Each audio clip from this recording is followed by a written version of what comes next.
আসসালামু আলাইকুম ওরহমতুল্লাহ। আজকের গল্প এক সাধারণ কুমোর ইব্রাহিমের, যার জীবন আল্লাহর প্রতি অটুট তাওয়াক্কুল, ভরসা এবং পবিত্র রিজিকের সন্ধানে নিবেদিত ছিল। এই গল্প আমাদের দেখাবে কিভাবে ঈমানের শক্তি মানুষের সবচেয়ে বড় পরীক্ষায় উত্তীর্ণ হতে পারে। এক বাসলিং বাজার শহরের উপকণ্ঠে ইব্রাহিম তার ছোট কুঁড়েঘরে স্ত্রী ও সন্তানের সাথে বাস করত। সে ছিল একজন দক্ষ কুমোর, কিন্তু দীর্ঘ খরায় মাটির সরবরাহ বন্ধ হয়ে যাওয়ায় তার পরিবার চরম অভাবে দিন কাটাচ্ছিল।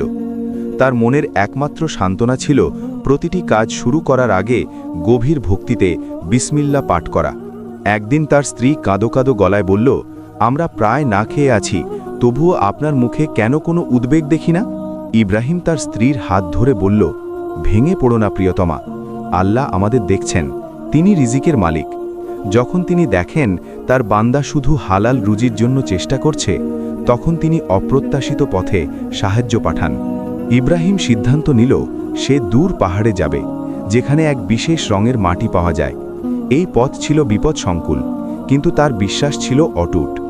সে একটি খালি বস্তা এবং একটি বেলচা নিয়ে বিদায় নিল। দীর্ঘ পথ হাঁটার সময় তার একমাত্র সঙ্গী ছিল বিসমিল্লাহ শব্দটির পুনরাবৃত্তি। কঠিন পর্বত পথ পেরিয়ে যখন সে ক্লান্ত হয়ে পড়ল, তখন মনে হলো সে যেন এক অজানা পরীক্ষায় পড়েছে। হঠাৎ এক ছোট গুহার ভেতরে সে সন্ধান পেল এক অপূর্ব উজ্জ্বল লাল রঙের মাটির। এর রং ছিল এতই আকর্ষণীয় যে সে নিশ্চিত হল এ মাটি তার ভাগ্য ফিরিয়ে দেবে। সে মাটি খুঁড়ে তার বস্তা ভরে নিল। তার মনে তখন এক নতুন চিন্তা এলো। এই মাটি এতই মূল্যবান যে কাঁচাই বিক্রি করলে বিরাট লাভ হবে। কেন শুধু সামান্য হাঁড়ি পাতিল বানিয়ে কষ্ট করা? লোভের এক শীতল স্রোত তার মনে বয়ে গেল।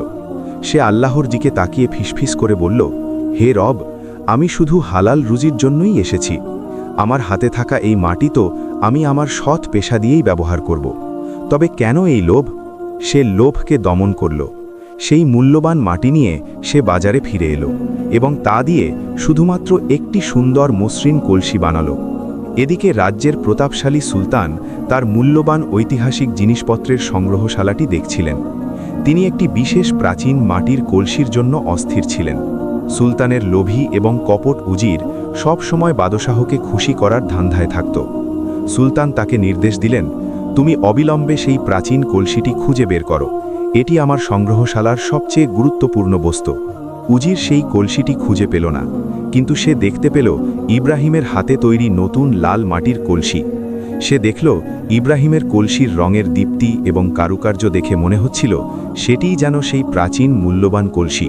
উজির ভাবল, এই কলসি বাদশাহকে দিলে সে প্রচুর পুরস্কার পাবে। সে ইব্রাহিমকে প্রতারণা করে তার কলসিটি ছিনিয়ে দিল এবং নিজে বানানো একটি সাদামাটা কলসি রেখে দিল। ইব্রাহিম ফিরে এসে দেখল তার কলসিটি পাল্টে গেছে। সে বুঝল তার সাথে প্রতারণা করা হয়েছে। তার চোখ দিয়ে অশ্রু ঝরল, কিন্তু সে আল্লাহর কাছে দু হাত তুলে বলল, হে আল্লাহ, আমার সব তো তোমার হাতে, তোমার ইচ্ছাই পূর্ণ হোক। রাজদরবার। উজির সেই কলসিটি নিয়ে রাজদরবারে হাজির হল, কিন্তু যখন বাদশাহ কলসিটির ঢাকনা খুললেন, তখন দেখলেন কলসিটির ভিতর কেবল মাটি ও নুড়ি পাথর।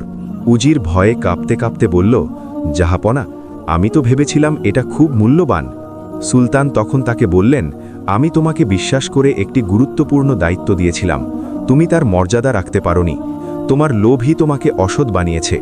সুলতান তখন তার সৈন্যদের আদেশ দিলেন, অবিলম্বে সেই কুমোর ইব্রাহিমকে খুঁজে বের করো। আমি তার সততা এবং হালাল রিজিকের প্রতি তার অটুট ভরসার পুরস্কার দিতে চাই। সৈন্যরা ইব্রাহিমকে রাজদরবারে নিয়ে এলো। ইব্রাহিম ভয়ে কাঁপতে কাঁপতে রাজদরবারে প্রবেশ করল। সুলতান তাকে ডেকে বললেন, আমি তোমার সব জানি, আমাকে তোমার বানানো সেরা একটি কলসি দেখাও। ইব্রাহিম সেই সাদামাটা কলসিটির ঢাকনা খুলল। সে বিসমিল্লাহ বলল। সবাই অবাক হয়ে দেখল কলসিটির ভেতর কেবল মাটি ও নুড়ি পাথর নেই, বরং তা মহামূল্যবান রত্ন ও মুক্তায় ভরে গেছে। ইব্রাহিম নিজেও অবাক হয়ে গেল। সে আল্লাহর প্রতি কৃতজ্ঞতা প্রকাশ করল। সুলতান অত্যন্ত খুশি হলেন। সুলতান উজিরকে বললেন, দেখো, সৎ উপায়ে উপার্জিত জিনিসকে আল্লাহ কিভাবে পুরস্কৃত করেন।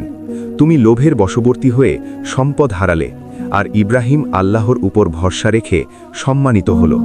সুলতান ইব্রাহিমকে সেই রাজ্যের প্রধান কুমোর হিসেবে নিযুক্ত করলেন এবং তার পরিবারকে রাজকীয় বাসস্থান উপহার দিলেন।